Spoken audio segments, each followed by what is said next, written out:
વિશ્વભરમાં પ્રખ્યાત ગીરની કેરીની ગુણવત્તા ઇઝરાયેલી તજજ્ઞોના સથવારે વધુ ઉત્તમ બનશે. તાલાળા ખાતે ત્રિદિવસીય Indo Israel mango cluster seminar યોજાયો. તો સમગ્ર વાત કરીએ તો તાલાળા ગીરની કેરીના સ્વાદે ગુજરાત સાથે સમગ્ર વિશ્વમાં કેરી રસિયાઓનું આકર્ષણ અને નામના મેળવેલી છે. આ કેરીનું ઉત્પાદન વધુ થાય અને તે માટે ઇઝરાયેલના કૃષિ તજજ્ઞો તાલાળાના સેન્ટર ઓફ એક્સલન્સના સહયોગથી યોજેલ સેમિનારમાં કેસર કેરીનું વધુ ઉત્પાદન થાય તે માટે પોતાના અમૂલ્ય સૂચનો આપ્યા હતા અને આ સૂચનાના ઉપયોગથી ભવિષ્યમાં કેસર કેરીનું ઉત્પાદન તો વધે જ છે પણ તેની ગુણવત્તામાં પણ સુધારો આવશે. રાજ્યના હોર્ટિકલ્ચર વિભાગ અને Talala centre of excellence of mango તેમજ મિનિસ્ટ્રી ઓફ એગ્રીકલ્ચર તેમજ એન્ડ ફાર્મ વેલફેર કેન્દ્ર સરકાર અને ઇઝરાયલ સંસ્થાના માશબાના સંયુક્ત ઉપક્રમે તાલાળાના ચિત્રાવડ ખાતે Indo Israel mango cluster seminar યોજાયો. તો આ સેમિનારમાં આંબાનું વાવેતર, વિવિધ કેરીઓની જાતિ માટે જમીનની જાળવણી, આંબાના વાવેતર પહેલા અને પછીની જમીનની જાળવણી અને જમીનની સાંદ્રતા જાળવવાની વિવિધ પદ્ધતિઓ અને જમીનની ખારાશ ઓછી કરવાનો ઉપાય તેમજ જમીનમાં બેક્ટેરિયાનું મહત્વ વગેરે વિશે પાવરપોઈન્ટના માધ્યમથી ઝીણવટભરી માહિતી આપવામાં આવી હતી. જે કેસરી ગુજરાતી સાથે મહેશ વાજા, સોમનાથ. હું Dhavalsinh Chauhan from Bharuch as a farm consultant, Hirangir resort Talala, Hiranvel ગામ તલાલા.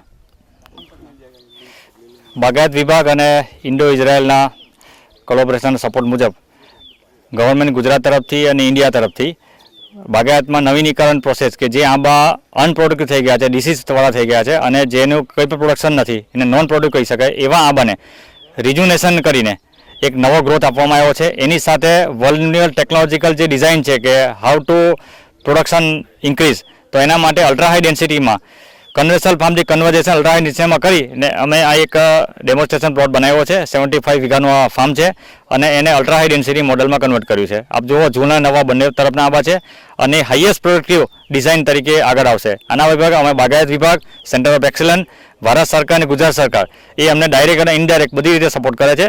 હું આ ફાર્મમાં એઝ અ ચીફ કન્સલ્ટન્ટ તરીકે કામ કરું છું અને જે બી પ્રૂનિંગ ડેવલપમેન્ટ કે ફર્ટિગેશન શિડ્યુલ છે એ મુજબ અમે આખા ફાર્મને ડેવલપમેન્ટ કર્યું છે. એટલે આ રીતે ગુજરાત સરકાર, બાગાયત વિભાગ, સેન્ટર ઓફ એક્સલન્સ અને તમામનો સહકાર ભવિષ્યમાં મળી રહેશે એવું અમને આશા છે. અને ઇઝરાયલના કોલોબરેશનથી જે થોડું ઘણું અમને ગાઈડન્સ મળી રહ્યું છે તે પણ ભવિષ્યમાં અમારા ખૂબ ફાયદાકારક રહેશે અને આવા પ્લાન ગીર વિસ્તારમાં ડેવલપમેન્ટ થાય એવી અમે આશા રાખીએ છીએ. My name is Uri Rubinstein and I'm from Mashav, Israel, and from the Embassy of Israel in India. We are in partnership with the Indian government regarding bringing advanced technology together with Indian scientists in order to implement it in India.